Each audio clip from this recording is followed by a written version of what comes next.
Good day, good day. We are in day 9 of our Bible reading where we're looking at Genesis 27 to 29. I'll be giving a few lessons and I'll start with a short summary from the 3 chapters, starting with chapter 27. Here we see Jacob steals Esau's blessing. This is a popular story of Jacob deceiving Isaac to pretend to be Esau. He's assisted by Rebekah, his mother, and then Isaac speaks a blessing over Jacob.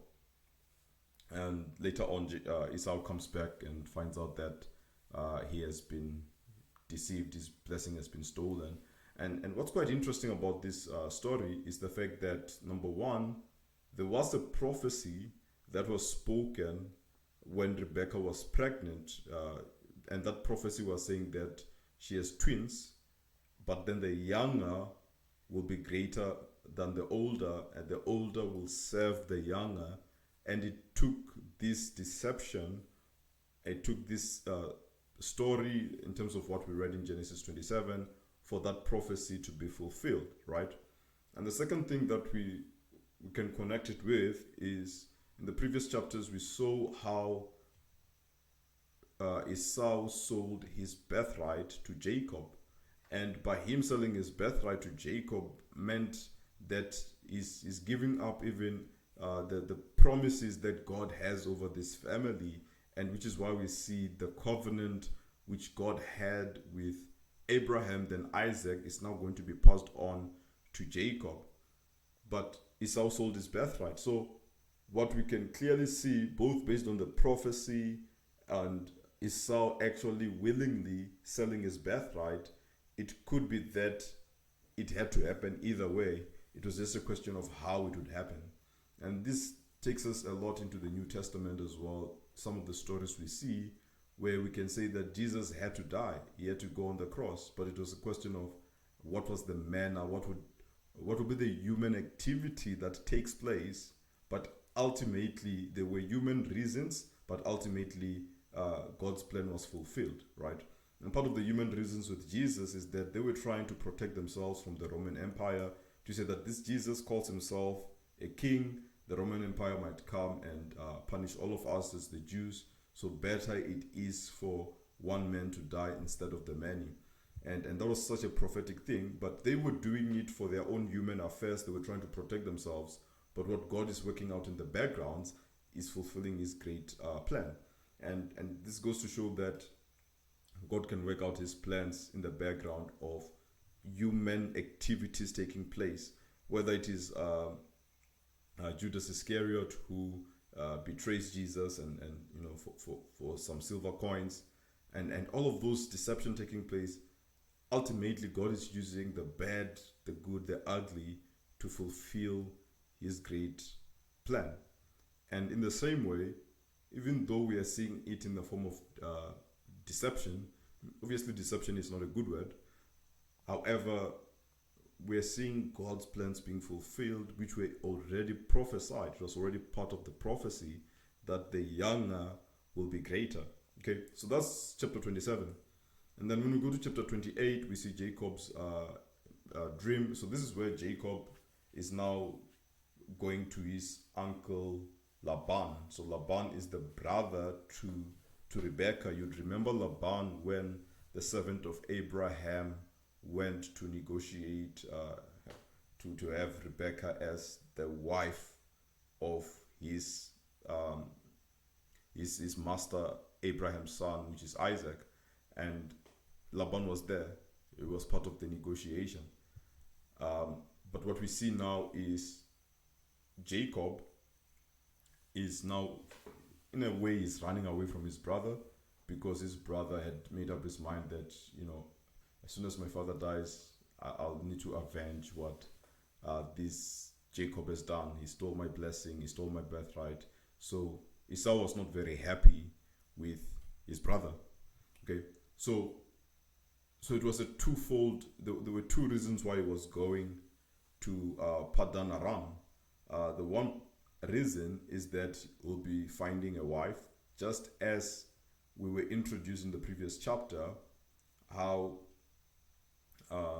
Rebecca and Isaac were not happy with Esau's marriage, because Esau was married to the Hittites, the Canaanites of this land, and they were not happy about it. And because they were not happy about it, they they're now saying that, okay, we need to ensure that at least with Jacob, he should be married to someone within the family.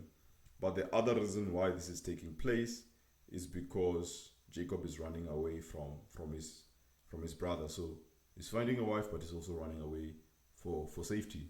Okay, and then in chapter 29, this is where we see the marriage that takes place between Jacob, and not just with Rachel, but also with Leah, who is Rachel's older sister. So the great deceiver, remember that Jacob has been deceiving ever since we started reading his story. So the great deceiver has finally met his match. He has been deceived. So Laban deceives Jacob and gives him Leah.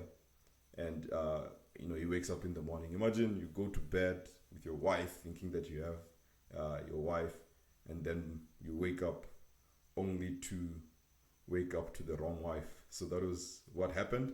And then Jacob then has to work another 7 years for Rachel, but at least this time he's working the additional 7 years while already married to her. So it was not like he's working without being married to her. So that's the three chapters. Now let me quickly look into a few verses I've highlighted. Starting off, so with chapter 27, where we see this great deception taking place. The one verse I've highlighted is verse 34, which says, "As soon as Esau heard the words of his father, he cried out with an exceedingly great and bitter cry and said to his father, 'Bless me, even me also, O my father.'" And really, this is just a sad story, but one can really highlight the importance of a blessing that comes from a father, a blessing that comes from a parent, a blessing that is a spiritual blessing which goes beyond I'm just going to figure life out by myself. And blessings were important for these people, so much so that he cried exceedingly great with a bitter cry.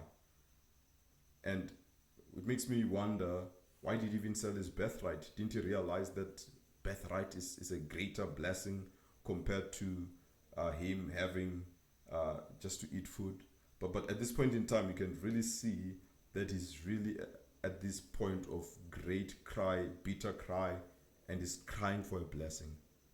And the reason I highlight these verses, and even the verse which just shows how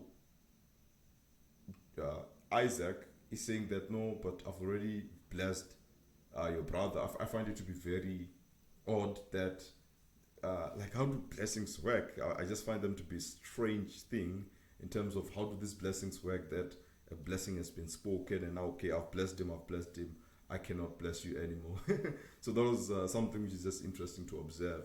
But the reason why I mention all of these things is to show that a blessing is so important. A blessing is something that this man cried for. And we can't just desire to live our lives as people who don't care about a blessing, as people who just want to go about saying, I'll figure life out, I'll do it by myself. Actually, what a blessing represents, it represents a grace, it represents receiving something which is just coming without you even working for it, right? It's receiving this blessing, this favor, this word spoken over your life, which opens doors for you, which enlarges your territory physically as well. Because when you read this blessing that was spoken over Jacob, it was blessing about wealth and land and leadership. So these blessings were so real. It was not overly spiritualized, and sometimes we might want to overly spiritualize blessings. But what we see here is just the importance of a blessing. The importance of a blessing. And we see even later on how, the likes of Moses would speak a blessing, saying, "May the Lord bless you, may His face shine upon you," and EVP. So there's this importance of receiving a blessing, especially a blessing of the Lord. And this man cries for it. There's a great cry. There was a great deception to get the blessing, to just show how a blessing is important. But later on, we see a great cry to receive the blessing. And I think sometimes we can underestimate the power and the importance of blessings, because we think that we can just do it ourselves, and perhaps we don't want to be too spiritual. But actually, there is blessings. There's such a thing as blessings. And I strongly believe that parents can speak blessings, can pray blessings over their children. Leaders can pray blessings over the people they are leading, like pastors. I believe that there can be blessings spoken over people's lives and prayed over people's lives. So blessing is something that we see in this context, in this entire story, that some people even deceived for it, but this one man cried bitterly for it. A blessing is important. All right, then the other verse I highlighted, a few more verses I've highlighted in chapter 27. So we see, I just highlighted verse 43, which says, "Now therefore, my son, obey my voice, arise, flee to Laban, my brother in Haran." So, and then it says here, as it continues, "And stay with him for a while until your brother fury turns away, until your brother's anger turns away from you, and he forgets what you have done to him. Then I will send you from there.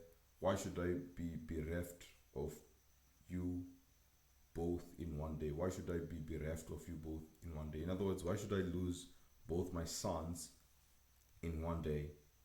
Okay, so starting with verse 43, there is no highlight. Verse 43 it was just an interesting observation that Abraham did not want Isaac to go to Haran, but now Jacob should go to Haran. And this just goes to show that context always differ.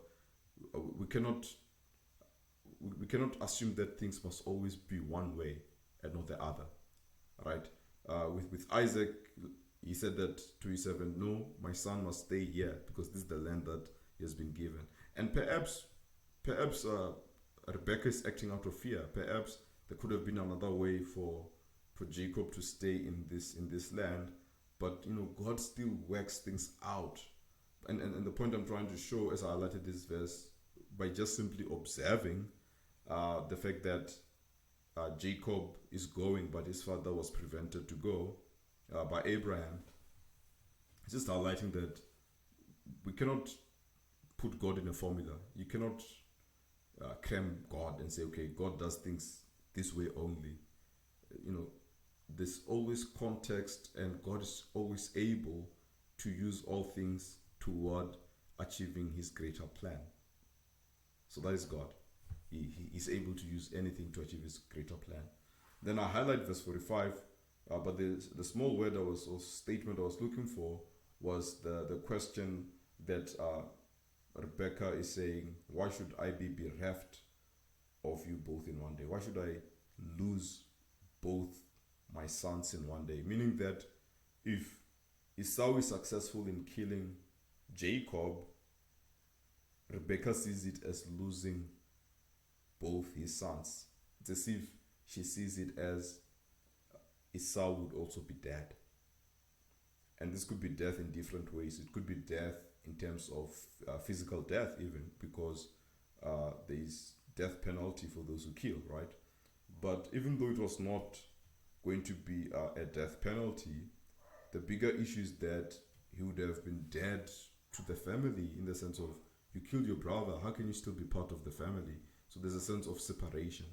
And for me, I just found it interesting that she saw that Esau killing his brother Jacob would actually be a loss of both sons. Just like Cain killed Abel, and perhaps that was a loss of both sons to Adam and Eve. All right, so verse 46. In verse 46, it's quite interesting just to observe where Rebecca says to Isaac, I loathe my life because of the Hittite women. If Jacob marries one of the Hittite women like this, one of the women of the land, what good would my life be to me? So this is, it's interesting that the last verse in the previous chapter was also speaking about how Esau married the Hittite women, and now the last verse here as well in this chapter 27 is also showing the same situation that which is regarding Esau and his Hittite women. So Esau is not even mentioned in verse 46, but that's what this is all about. It's about Esau and his Hittite women, right? Because he's married to them. And I think this also softens or plans strategically to allow Isaac to have Jacob go to Haran. So I think that was strategic, which is what we see in the next chapter when it opens up, where Isaac calls Jacob and he blesses him, and he says to him that you must not take a wife from the Canaanite women. So what's amazing here is that Isaac actually speaks a blessing over Jacob. There's no deception. He's now aware that he's speaking to Jacob. He's the one who called him, right? He's the one who called him, and he's very much aware that he's speaking to Jacob, but then he speaks a blessing over him.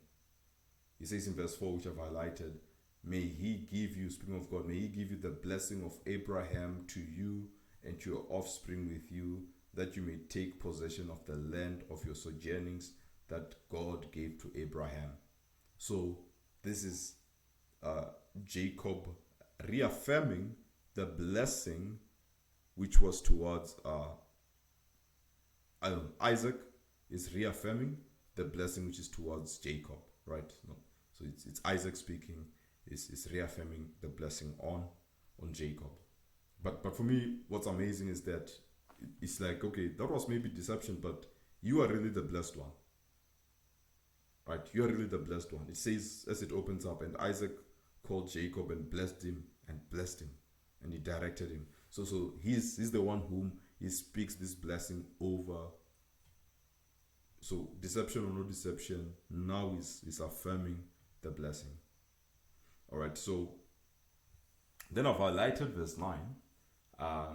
We see in this section where from verse 6 that Esau decides to marry a daughter from Ishmael. Remember, Ishmael is the son of Abraham, who he had with Hagar, right? So Ishmael is the son not of the promise, is the son of wax. It's not of the promise. It's when Sarah decided to take matters in her own hands instead of waiting for the promise of God, whereas Isaac was the son of the promise of God.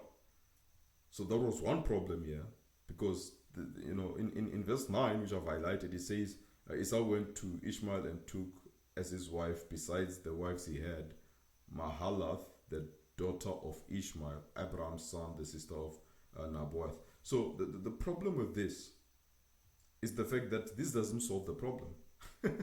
Because he saw that Isaac blessed Jacob and asked him to go get a woman from his home country, or from his mother's home country, Paddan Aram. And then he says, you must not take a Canaanite woman. He already has a Canaanite woman. I mean, how is it that you already have the Canaanite woman? How is it that adding more women as your wife will fix the problem? Because even when you have the third wife, that doesn't mean that the other two wives are not there. You already have those Hittites, and you're not divorcing them. You're married to them already. So this was not quite wise, I would say. It doesn't make sense to fix the problem by adding more to it, right? And one really needs wisdom when they're faced with challenges. But the other problem with this is And he's just trying to please his father. He's just trying to please. Perhaps there could have been a better way. Maybe these women would have been, spoken to, or put in order, or whatever. I don't know. But the issue here is that whatever is happening does not solve the problem. He still has the women. Um, and I think what is a little bit worse off is the fact that Ishmael is not even within the covenant of God.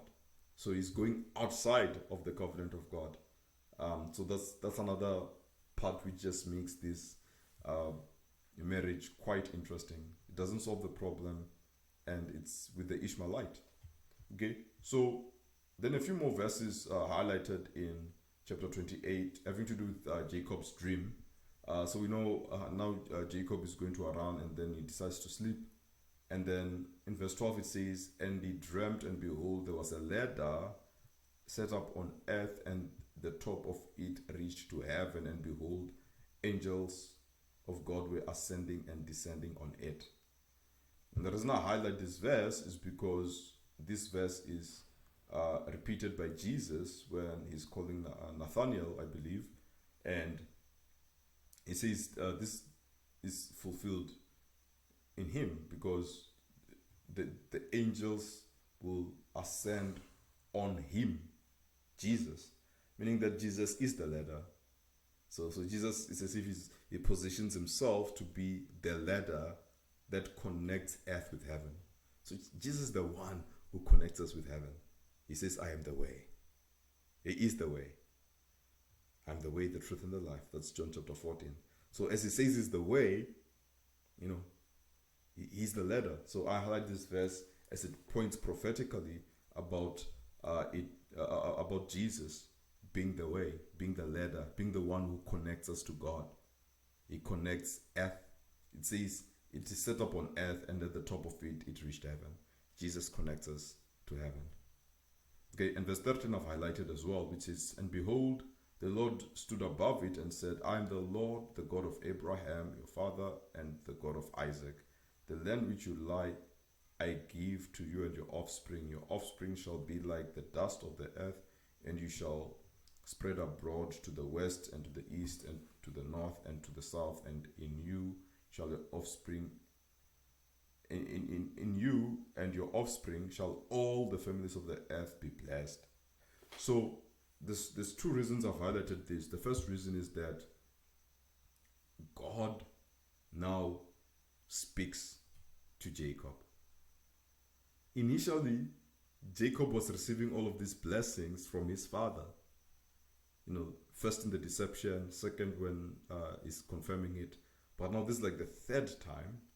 But now it is the Lord himself speaking the blessing, this Abrahamic blessing. So the Lord speaks and almost confirms it, right? And he says, "I will be with you wherever you go," right? So there's a clear sense that God confirms his covenant. And we saw how he has confirmed it many times with Abraham. And now he has been confirmed with Jacob. He's the God of Abraham, Isaac, and Jacob. Okay, and this that the second reason is that small word again. Your offspring in you and your offspring shall all the families of earth be blessed. And I've mentioned this last time. This has been fulfilled because through the children of Jacob, the Israelites, the world has really been blessed in terms of science and technology. There's a lot we can speak about which comes from the Jews, which comes from the Israelites. They have really given us so much, and you can do a little bit of research on that. Even clothes. Can you imagine the Levi jean? The reason it's called Levi, it's because the founder was a Jew named Levi, named after the third son of Jacob, which we see in chapter 29, whose name was Levi. So they've given us so much health, vaccines. Some vaccines come from them. They've given us so much In you and your offspring shall all the families of the earth be blessed. Okay, and then verse 17 I've highlighted. It says, and he was afraid and said, how awesome is this place? This is none other than the house of God and is the gate of heaven. Now the reason why I highlight this is just out of just to point out that this entire presence and this awesomeness of this space led him to call it the house of God, and that is where the name Bethel comes from, which we read in verse 19. But the name of the city was Luz at the first, but now it's being renamed to Bethel, and Bethel literally means house of God. So the word Beth means house. So you're gonna see the word Beth many places in the Bible. So like Bethlehem, and Bethlehem means house of bread, and Bethel, so El means God, so Bethel means house of God. So I just highlighted that to show the origin of the name Bethel, that it was part of this entire context where Jacob has an encounter with the Lord. Okay, verse 21 I've also highlighted, which says, so this is where Jacob is making this oath with God that if he blesses him and keeps him, he will call God his God. So verse 21 says, let me read it from verse 20. Then Jacob made a vow, saying, if God will be with me and keep me in this way, then that I go, and will give me bread to eat and clothing to wear, so that I come again to my father's house in peace, then the Lord shall be my God. So with verse 21, what I love about it is the fact that initially we can say that perhaps God was not his God. God was his father's God. But now he's saying that if all of this take place, he shall be my God. Meaning that he's going to take it beyond, this is my father's God, the God of Isaac, the God of Abraham, to say that this is my God. And we can have that as well, wherein our relationship with God, we personalize it to say that he is my God. He's not just the God of my mom, if your parents were saved or born again, or your pastor, but actually he's my God. Okay. And then verse 22 it says that, I've also highlighted verse 22, and this stone which I've set up for a pillar shall be God's house, and of all that you give me I will give a full tenth to you. So we can see that Jacob does this vow that what he will do in return will be to make this place God's house, which is what became the history of Bethel, but it became complicated later on with the fall of Israel. But it also says that, and of all that you give me, I'll give a full tenth to you. So Jacob elects to give a tithe to God. By the way, what it's interesting to note is that God's promises were unconditional. God had already given the promise. God had already given the blessing. And I think it's unfortunate to use this verse to promote giving of tithes, because it's unrelated. So first of all, Jacob was not told to do so. He chose to do it. And secondly, because he actually did not need to do it, because the blessing that God has spoken over him was already spoken. It was unconditional. God had promised that he would indeed bless him. Okay, now let me quickly look into chapter 29. So with chapter 29, verse 7 says, so this is where Jacob is going to meet up with Rachel. He says in verse 7, behold, it is still, he's speaking to the shepherds, behold, it is still high day. It is not time for the livestock to be gathered together. Water the sheep and go pasture them. So I really find this story fascinating and ask myself, why did Jacob say that? Because they told him that Rachel, the daughter of Laban, is coming. And then he's like, okay, but guys, why are you still here? The sheep are waiting. It's still high in the day. It's hot. So it's as if Jacob is taking a position of leadership. It's as if Jacob is directing them and guiding them, and is by the way coming as a foreigner and already taking a position of leadership. He's such a prince. But perhaps one could even say maybe he's trying to get rid of them so that he can speak with Rachel nicely. So I just highlight that because I just found it fascinating. Like, why did they say Rachel is coming, and all of a sudden he's telling them how to take care of their own sheep? Okay, and then verse 18 I've highlighted as well, which says Jacob loved Rachel, and he said, I will serve you 7 years for your younger daughter Rachel. And I find this very, very interesting because why did he choose 7 years? So I was just asking myself, why did he choose 7 years? It seems like a lot. Maybe that shows how much love he had for Rachel, but it might also show how maybe it was you are seeing that Laban might be going to be tricky to deal with as an uncle. Maybe you could see that this guy is it might be tricky, and maybe he's just trying to settle the dust very quickly, or perhaps it's because he's always in a rush.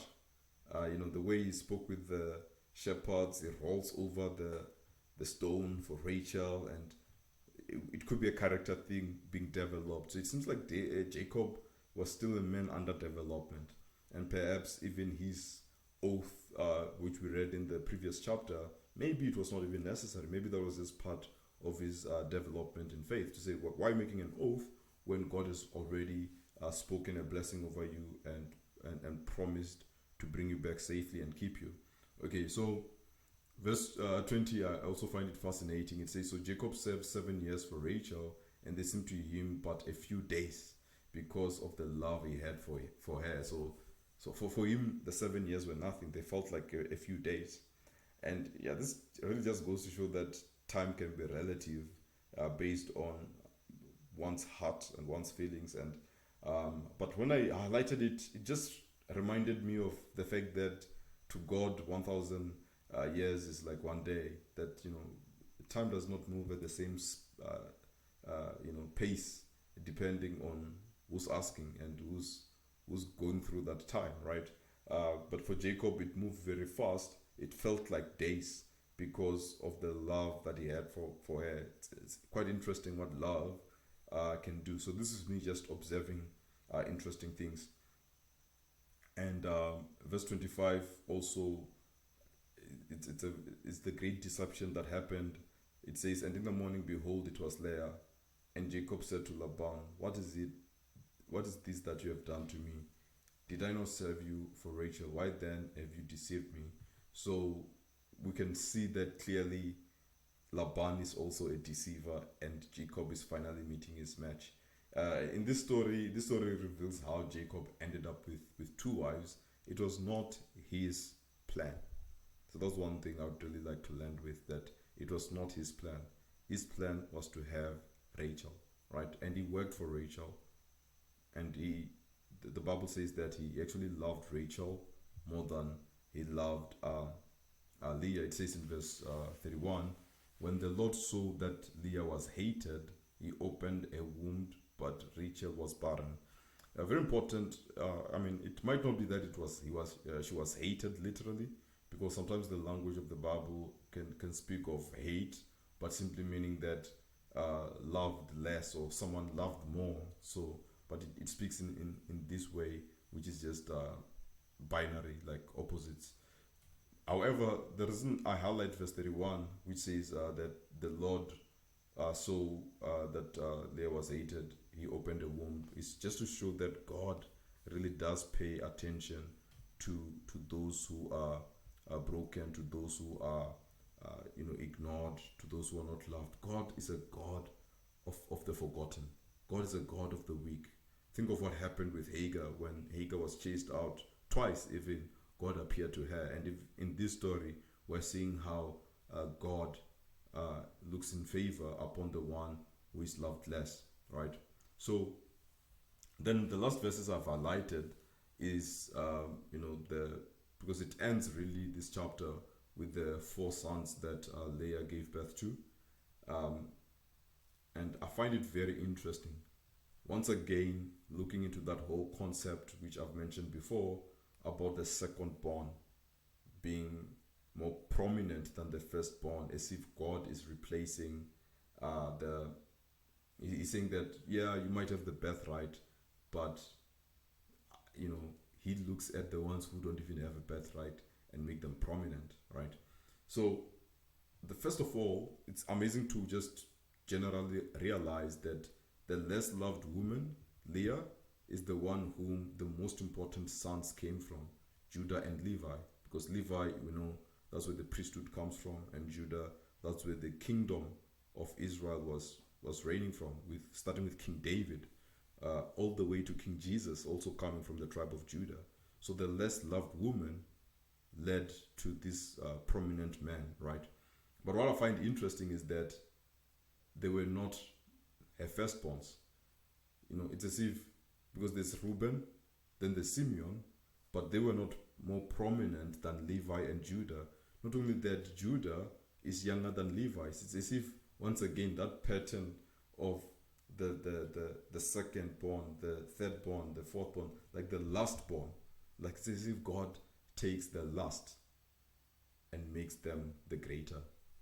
The first shall be last, type of teaching. The first shall be last. And it's just an interesting pattern to observe. Think of Jacob and Esau. Jacob is the second born. I think I mentioned this concept initially with Seth. But God is a God that is giving this second. And we know how Jesus is the second Adam. And it's quite interesting to observe that it is not the first two sons that are prominent, but it's the next two sons, Levi and Judah. And not only that, Judah was the fourth, and yet Judah becomes the greatest. Okay, so that would be the lessons from today. Indeed, God bless you. Thank you.